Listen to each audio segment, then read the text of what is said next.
Сегодня мы познакомились с системой гласных звуков казахского языка. Давайте вспомним, как они звучат. Твердые. А, О, А. Мягкие. Ü,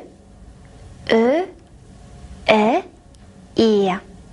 Сегодня мы поработаем над произношением мягкого гласного звука Его парный твердый звук А. Давайте сравним их звучание.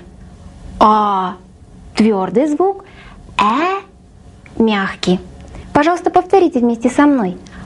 А, А теперь давайте сравним звучание слов.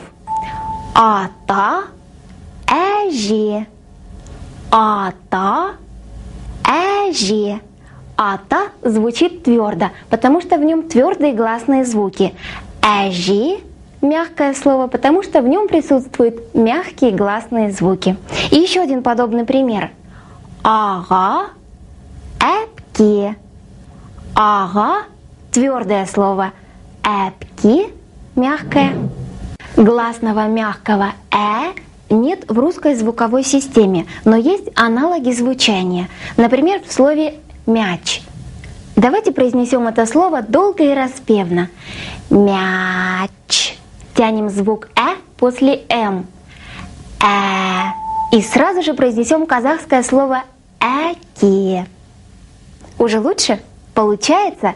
Давайте еще раз произнесем мяч. И сразу казахское эжи. Еще раз. Мяч и салим. Очень хорошо. И чтобы окончательно закрепить правильное произношение мягкого гласного звука давайте произнесем вместе со мной несколько примеров.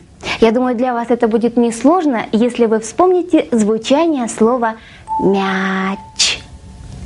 Эсим, эдебиет, элим. И, пожалуйста, запомните, слова с мягким гласным звуком всегда звучат только мягко. До встречи! Сау болыңыздар!